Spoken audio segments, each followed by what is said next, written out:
Ab training is suffering from misinformation like no other topic in the fitness industry. Just do this or this workout and you will get shredded abs. As you might know, to get visible abs, you need a low body fat percentage in the first place.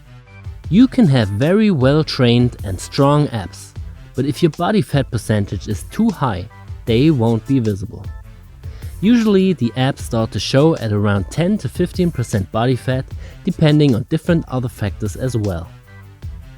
A study from 2007 has shown that training a specific muscle can have an effect on the fat burning in that exact area. But more important is the energy needed by the muscle contraction to trigger fat loss. As the ab muscles are not that big, they don't need that much energy and won't burn that much fat, compared to the leg muscles, for example. So the biggest part of fat loss is distributed in the whole body, even if you can burn more fat in the subcutaneous area of a trained muscle than in a non-trained muscle. There are also body parts which will lose fat quicker than others. This can vary from person to person, but usually the belly is one of the body parts where it's really hard to lose fat. A good workout will burn energy and will build up your abdominal muscles. And of course, this can lead to fat loss, but you can't exercise out a bad diet. So the key to visible abs is a good training and the right nutrition. Having that said, we will now show you how to train your upper and lower abs and of course the obliques, which are also known as the V-cut. We will show you in detail which exercises are the best for each one, how you can avoid common mistakes, and also how you can save time by doing complex combination movements. But first of all, we should answer the question if it's even possible to train upper and lower abs isolated. To understand this, you have to know how a muscle works. A muscle contraction moves the muscle origin and insertion closer together. When it comes to the rectus abdominis, which is the six-pack muscle, you can do this by flexing your spine and tilting your pelvis backwards. Of course, you can do this dynamically or in a static position. The rectus abdominis runs in a straight vertical line from your ribs to your pelvis, separated by several lines of connective tissue. This is what makes the six-pack look possible.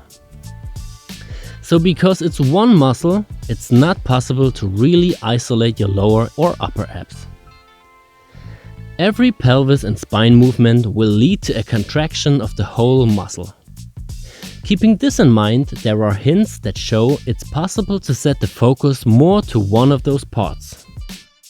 Maybe you also have experienced a greater soreness in the upper or lower part, depending on the exercise you have performed. When we perform a crunch, we feel more fatigue in the upper fibers. When we perform a knee raise, we feel more fatigue in the lower fibers. And it's not just about us. Just about everyone we've ever trained has reported the same feeling. One reason for that is that the rectus abdominis gets innervated by many different thoracic and lumbar nerves, and the separation of the muscle bellies. In a knee raise, for example, the lower fibers move through a greater range of motion than the upper ones. So it makes total sense that we experience more fatigue and soreness in this area. Now let's take a look on the specific exercises in which you can switch the focus between upper and lower abs. You can target the upper part of the rectus abdominis by any kind of movement in which you flex the upper part of your spine. The typical exercise for this is any kind of crunch movement. A full sit-up, on the other hand, is just a waste of time. The most work of the abs is done at the very beginning of the sit-up, when you lift your shoulder blades from the ground. After that, you still hold the contraction, but the intensity is way lower and the most work gets done by your hip flexors. So instead of going all the way up like you would do in a sit-up, just release the shoulder blades from the ground and flex the spine as much as possible. Avoid to train the hip flexors too much, because they will force your pelvis in an anterior position. This gets even worse if your glutes and abs are too weak and your erector spinae is too tight. This can lead to a bad posture and, associated with that, to imbalances and lower back pain. A crunch movement can not only be done by lying on your back, but also in a hollow body position while planking. This offers a lot more benefits than a usual crunch, because in a plank you can use more variations and train more muscles at the same time, while still focusing on the abs. Now we are moving on to the lower part of the rectus abdominis, where you initiate the movement by tilting your pelvis backwards. Great exercises for this movement are knee raises and mountain climbers, but even high knee running will train your abs if you really focus on the pelvis tilt. Of course, here you also want to use the hip flexors, not more than necessary. Typical mistakes are just raising your knees but not tilting your pelvis. It's not about the leg movement in general, but about the associated pelvis movement. Therefore, it makes no sense to just raise your knees when you don't tilt your pelvis backwards. Maybe you ask yourself why we didn't choose leg raises instead of knee raises. Well, we consciously decided to choose knee over leg raises, because a leg raise is a lot about mobility and not abdominal strength in the first place.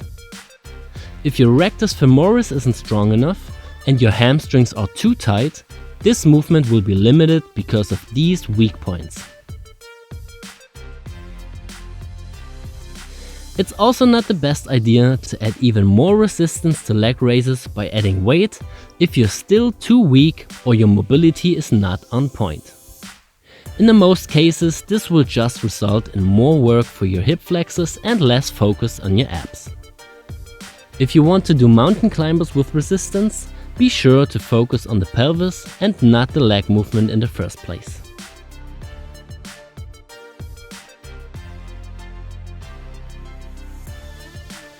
The best exercises for advanced athletes, which will set the focus to the lower abs, are ab wheel or ring rollouts and the dragon flag, because in those exercises the longest lever and with that the highest forces occur in the area of the lower abs. Of course, there are also mixed exercises in which you use both movements, or just hold your abs under tension in a neutral or slight hollow body position. One example is a simple plank, in which you use the pelvis tilt and the spinal flexion. Now let's take a look at the obliques, which are responsible for the V-cut look. We got the internal and external oblique muscles. Both will contract when you either rotate your spine or tilt it to one side, which is called lateral flexion.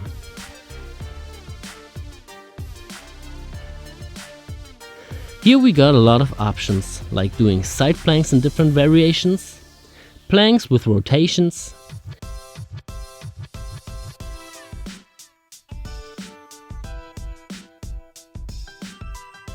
rotations with bands, rotations on the ground,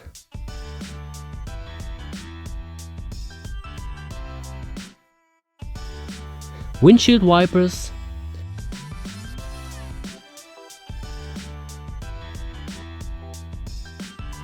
lateral leg raises,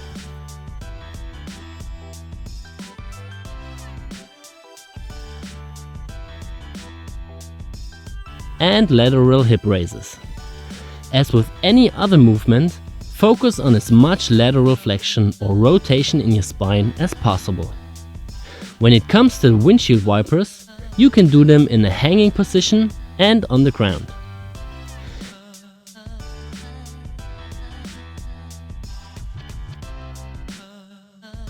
When you do them in a hanging position, you have to be very mobile to do it with straight legs.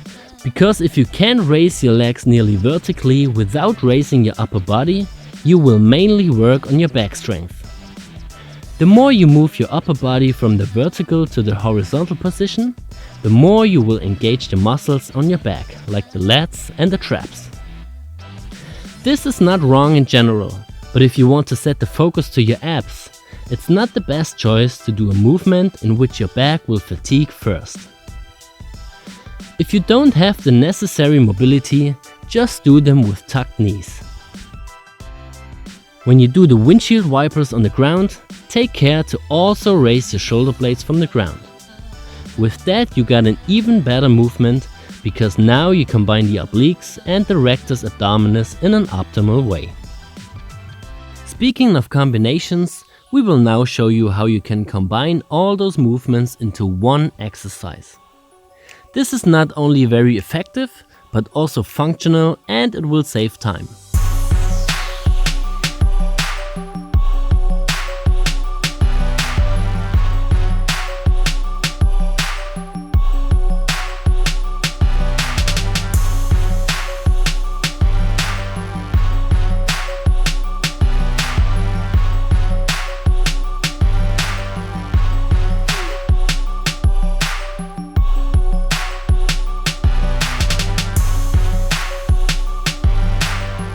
Even if we showed you different exercises for your abs, still keep in mind that the best training is always to focus on complex exercises, no matter if you train with your body weight or free weights. Exercises like push-ups, handstand, squats, deadlifts, front lever, Turkish get-ups and many others will train your abs in a very good way. It's not wrong to do specific exercises if your abs are your weak point. But keep in mind that your abs have to stabilize your whole body in any kind of movement, and you don't need separate ab workout days. If you now look for a complete workout program that focuses on complex movements in which you train your full body, you should check out the Cali Move workout programs or sign up for an online personal training. Just visit our website and choose the right option for you. Thanks, Alex.